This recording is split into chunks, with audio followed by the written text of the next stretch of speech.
No role plays, no conference calls, no BS. Chris and Lorenzo share 4 decades of combined experience to help you become a more effective leader. This is Hacking Your Leadership.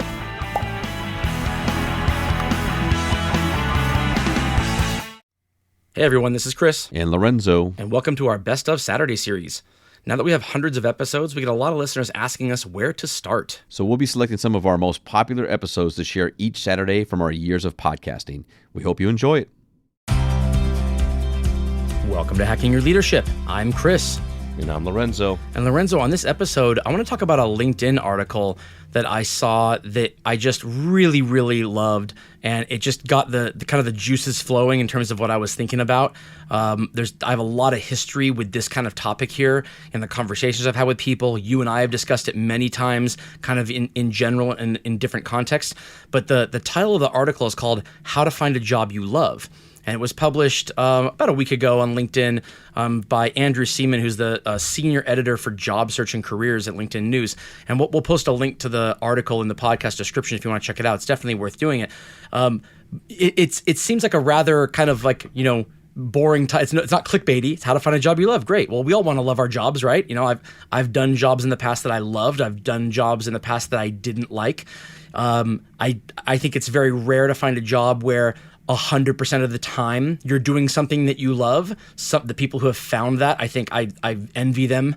I think what a lot of people hope for is to do more of what you love. If you have to work 40 hours a week or 50 hours a week, that you try to get as many of those hours doing something you're passionate about, something you love. And then you know that there's going to be some things in there that you're not quite as passionate about. But you read the article too. What were your thoughts on this? I mean, have you had to do jobs you didn't like in the past, and how did you change that? No, absolutely. Well, I quit. There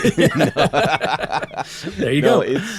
I think it's what I like about it is it's like the job that you love, not necessarily like the industry or a specific company. Yes, but just the job, like the things that you do day in and day out, because you're absolutely right. There are going to be any parts of any job, even if you say like you're a creative person, you're an entrepreneur, let's say that you're somebody who loves to paint and then you paint full time. Well, guess what? You still have to sell your artwork. Right. And when you have to sell your artwork, you still have to deal with people in galleries, and you still the anxiety of will people buy it and what's the right price and what do I like. There's a lot of things that come with anything that we do that you might not love, but at the end of the day, finding out exactly, what you enjoy and how you not only enjoy the thing that you're doing, but what are you learning while you're doing it? And do you have a plan or a strategy or a goal that you're looking to achieve? I think so much of that is also a part of kind of quote unquote finding the job that you love. I love leadership mostly because I really enjoy hanging out with people and having dialogue and conversation and sharing my stories and my examples and my mistakes and hearing others and helping them to connect dots that help them to be successful in life. Yeah. And that's what I get to do most of the time. And there are definitely hours of the week that I dread, and you could ask anybody who's worked with me, and they'll probably tell you exactly what those things are, because when I'm done doing them, I complain about it. And I'm just like, I just spent X amount of hours doing something that I hate doing, but it's a part of my job, and I have to do it, and I got to do it well. So I'm going to make sure I get it done. But I think that's kind of the idea. That's what I enjoyed about the article, was that there was some really good content, some perspective, and some questions and things that kind of drum about, like, how do you figure that out? And what are the questions that you should be asking yourself as you look for a job that you could possibly really, really love? Right. I think, because in the example you gave there, what's the alternative? I guess the alternative, if you want to eliminate those things that drain you, the things that you complain about, in most cases, that means also eliminating the things that you love about the job too. And it really just comes down to a trade-off. Is it worth eliminating both, right? It's no different than any relationship. Nobody who is married has truly nothing that they would complain about their spouse about. But the overall picture is positive, hopefully, or you wouldn't be in the relationship. It's the I love you in spite of this, and it's I think it's the same thing with a lot of jobs. I think that it's why it's so important to have different jobs, to work for different organizations. I love that how 20 years ago, maybe that's even too long, even 15 years ago, if a resume had 3 jobs inside of 5 years, that would be a major red flag to like stay away from this person. They're a job hopper or whatever. Now I feel like if there's one job for 15 years on the resume, that's what they've been doing. It's completely suspect to me. It's like, wait a minute, this person hasn't taken whatever they've done, their skills, they haven't used that as a springboard into something bigger and better for themselves and another organization. I start to wonder why that is too. And you can ask questions, kind of figure that out. But I like that the trend is such that we don't hold people negatively accountable to just changing jobs, because it's so important to love what you do. And the more experience you have in different places, the more you kind of figure out what are your non-negotiables, what are things that you won't put up with versus what are things that you will. It's why most people shouldn't marry the person they started dating when they were 14 years old first, and stay with. You should date, right? You should have different people so that you can kind of know what you will tolerate and what you won't. No different than a job. The thing that I keep going back to when it comes to this article and when it comes to loving your job is this idea of intrinsic versus extrinsic motivation. And my background is in psychology. I love the example you gave about being an artist and then having to sell your paintings. I look back years ago to the Major League Baseball strike. Remember when the players went on strike and it was about pay? They all thought they were being paid too little. In order to make it to be a Major League Baseball player, you probably had to do nothing but baseball every waking hour of your life, of your existence, for years and years and years and years and years. With how many people want to go, how few people make it. These are people who probably played 40 or 50, maybe even 60 hours of baseball a week for 5, 10, 15 years in order to be able to get to this level. You can't do something like that unless you absolutely love it. There's no way you can force yourself to. You have to love it. So then if you love something that much, and you're already making millions of dollars a year, what would make you say, oh, I'm not making enough to do this anymore? Well, it's because the love of it, what you got out of it that had nothing to do with money, has been wholly replaced by the money you're being paid to do it. You're what you loved about it, the intrinsic motivation of getting up at 4:00 in the morning to play, to practice, to just put your whole life into it, that has been completely eliminated by the existence of this paycheck that is now tied to it. And the example you gave about the artist, I think that ties right in. I think there are a lot of people who love painting, but the moment they have to sell their art and deal with gallery owners, that is so draining to them that it makes them actually not want to paint anymore. And I think that's why it's important to find something that you love, not that what you do is something you love, but to go through the motions of the things about it that you're not going to like and see if it's still worth it. Yeah, exactly. And I think it's one of those things. Sometimes there's things where you're like, I enjoy what I do. Like right. I think that I'm good at it, or I feel that I'm like fairly compensated for what I bring in skill wise and things like that. And it's not like people sometimes haven't really sat back to think about like, do I actually love this work? And what does it mean by that? Is it just that I do this work and I get paid, but I really love this other thing? And I think that sometimes when you're in that transition and in whatever age you are and whatever you're figuring out, maybe you're doing something, you enjoy it, you get paid well, but you're also like, I just don't love this. Like I could leave tomorrow and I'd be perfectly fine, and I wouldn't have to do this job another day in my life, and I'd be fine with it. Like that's okay. I think what you should be thinking about though is what is it that you love? Like if it's not this, that's okay. You can enjoy it. It can be fun. You could be good at it. But if you don't love it, what do you love, and what are you doing with the time right now? So if you do have a job, like I think of it from being a creative person myself, right? If I have a full-time job that I like, that it's enjoyable most of the time, and I'm good at it, but I really love this other thing, what am I doing in that job that's helping me to really shape, build skill, understand, give me experiences that I can take with me into the thing that I really, really, really love? And that's just something that I think sometimes people, they miss that part of it. They kind of feel like there's the job that I do, then there's the thing that I love, and they have a hard time connecting the two things. And then I think when you start to ask yourself those questions and do some of that work and think about what you can do in your current job, you start to find a certain love for it because maybe you're learning, maybe you're growing, maybe you're being challenged to take on additional responsibilities, maybe you're being pushed to exceed your own expectations. And by doing that, you're starting to realize, wow, I'm gaining a lot of things, whether it's skills or competence towards the thing that I love, simply by being here. So it's interesting to me because I think that there are a lot of people that love the work. Then I think there are a lot of people that like the work, but they have not yet figured out how to connect that work to the thing that they love. And so they're missing out on the opportunity to really shape what they're doing so that they can apply it to the thing that they love going forward. Yeah, I think you're saying this to me, and what I'm hearing is Simon Sinek's golden circle. I'm hearing the find your why, basically. Like, why do you work at all? You know, like what is it that what's your North Star? What is it that is the non-negotiable of whatever I do for work? It has to check off this box.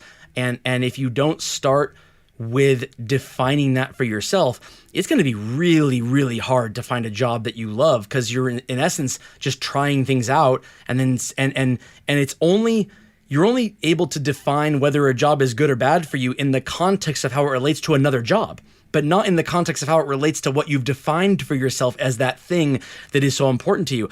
I remember in 2006, so a long time ago now, I was having a conversation with the then CEO of Best Buy, Brad. His name is Brad Anderson, and we were talking about pay for home theater and appliance installers. Because at that time, there was a huge problem in consumer electronics retail, not just at Best Buy, but everywhere, of installers for home theater systems and appliances really job hopping from company to company to company, trying to increase their pay as much as possible, to the point where people would come and work and let's call it they're at $20 an hour, and then 8 months later they'd leave for another job. And what was the catalyst in leaving? They were getting paid $21 an hour instead. That was why they decided to change companies to do the same thing for a different company.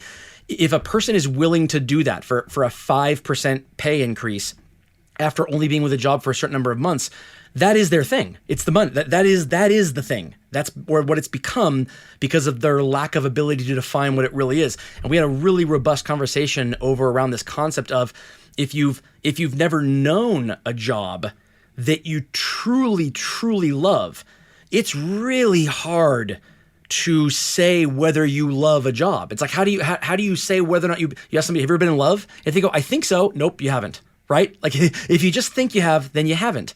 Because if you have been, you just know, and there's no way to define it. If you've worked a job that you truly have loved to the point where it just wasn't work anymore, to the point where the BS stuff that you talk about having to deal with, where it's a part of it and it's like you get through it, but it's not worth leaving the job.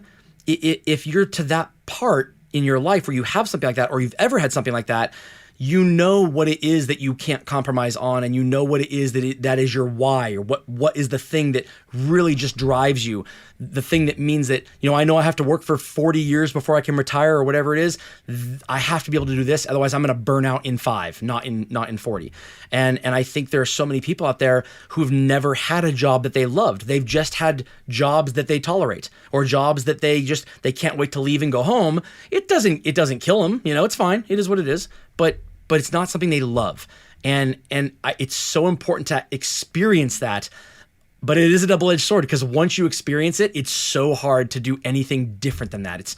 It's virtually impossible to work for more than 6 months or a year doing something that doesn't check that box for you if you know what it feels like to have it checked. I totally agree with that, and I think that it's a lot of conversations I have with people is like gaining perspective, and my hope is that people gain perspective and then have an opportunity to work with a team in an organization with a culture where they can say that they love it, or they can truly see what they're getting out of it from a value standpoint and how it's helping them.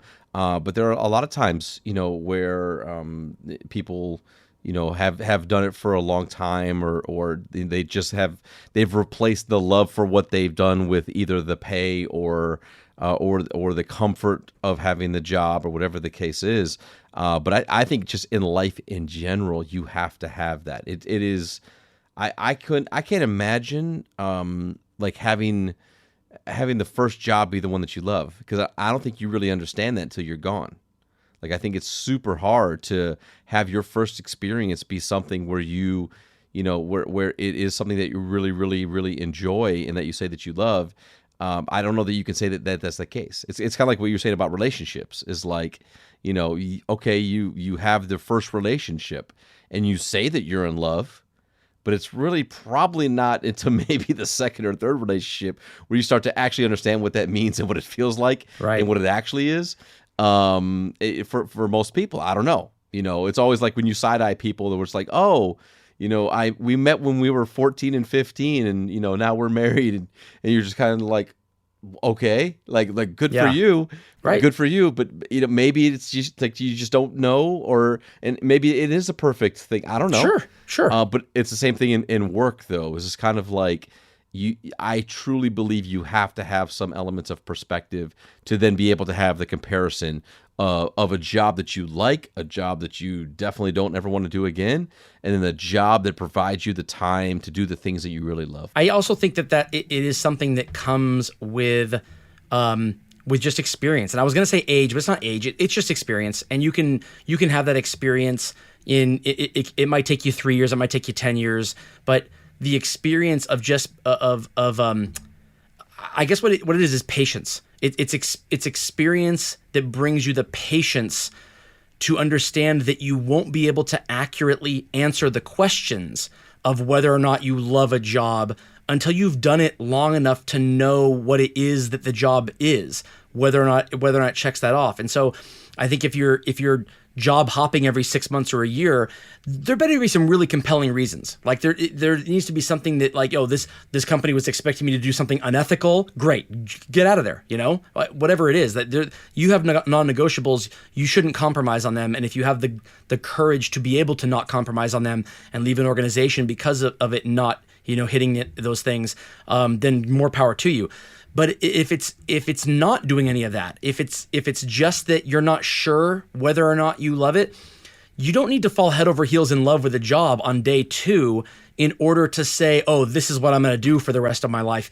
You can fall into it over time. You fall into it based on the commitment to doing great work of the people you surround yourself with, the leadership that supports you or doesn't support you, the potential for growth, the ability to see how this job will allow you to accomplish the things in your personal life that you want to do, whether that's buy a house or work from home or work as little hours as possible or work as many hours as possible, whatever it is that you want to get done. It needs to be able to do those things for you. It's just not possible to figure that out in a very short period of time.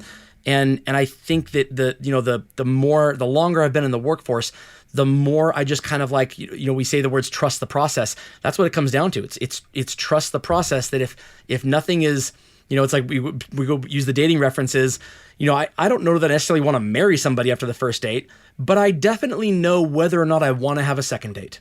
Right? And that's all that matters. Is after each day, all you have to answer is, do I want to come back tomorrow? Not, do I want to be here for the next 30 years? And I think the more people answer that first question versus the second one, the more it puts things into perspective and allows them to invest the time necessary to decide, is this a job that I truly love? Absolutely. And with that, it brings us to this episode's 1 minute hack. But first, a few words from our sponsors. The 1 minute hack. All right, for this episode's 1 minute hack, here's what I want you to do. I want you to get out a pen and paper, and I want you to write down this question. What makes your heart full? It's directly from the article. It's a quote from Amy Boatwright, who's a recruiting specialist, quoted in the LinkedIn article that we'll post in the podcast description. And I want you to answer this question not in the context of work, but in the context of everything. What is it that makes you fulfilled, that makes you feel fulfilled at the end of the day? And it could be something work-related. If it is, that's great, because that means you're down the right path at least. If it's not work-related at all, if it's something else, that is what you should be trying to have as part of your life and as part of your work life. So get that question answered. Keep it folded up in your pocket or your wallet or something you reference back. The more you can make it so your job lets you do things that make you feel fulfilled at the end of the day, the more likely you are to say, I love this job. And the less hours you spend doing it, the less likely you are to say that. If you're doing 0 hours a week towards what makes you feel fulfilled at the end of the day, there's no question about it. You shouldn't be doing what you're doing. You should be doing something else if it's 0. If it's more than 0, but less than every hour, then you're in a starting point right there, and you have to decide whether or not it's enough for you. But start with that question, what makes you feel fulfilled at the end of the day? And I think that's going to point you at least in the right direction of making sure you have a job that you love. Yeah, I think it's a great question, not only for making sure that you can think about what your guiding light, your North Star, but also like how do you recharge your batteries?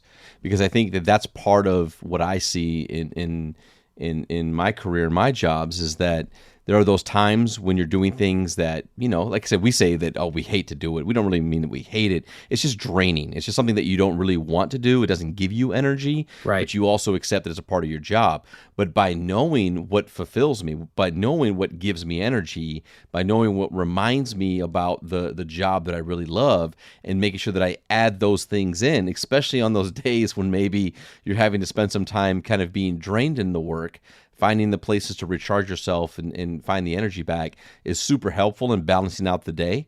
And then you very quickly forget about and pass aside the things that are draining to you, because now you're just back on cloud 9 again, and you're enjoying and remembering why you're there to begin with. Yeah, that's so true. If what fulfills you at the end of the day is you saying to yourself, oh, what fulfills me is going to the gym for an hour after I get done with work because it allows me to put down the stresses of work, well, then you should go run a gym. You should go get a job at a gym, either as a personal trainer if you can do it, or if your passion is leadership but you love going to the gym, go run a gym. Go apply to be a general manager of a gym. Whatever it is. If your passion is going home and playing with your dog at the end of the day, or pets or animals when you get home from work, then go run an animal shelter. Go run a pet store. Go start a business walking dogs, or whatever it is. Do something in your life. Add something into your life. And I don't necessarily mean quit your job and go do this, but add some of that into your life and decide if, wait a minute, is this part of my day the best part of my day? And if it is, then you can slowly migrate into doing more and more of that and less of the other things, until at some point it becomes a no-brainer where this has to become your new way of paying the bills. It allows you to kind of try things out and make sure that you're doing the right thing before you just kind of jump ship, because you also don't want to, put everything your entire life into upheaval every year, every 2 years, because you whimsically decided you love this day. So it has to be methodical. It has to be kind of well thought out. But at some point, you do have to follow your heart. Absolutely. And with that, it brings us to the end of this episode. This is Hacking Your Leadership. I'm Lorenzo. And I'm Chris. And we'll talk to you all next time.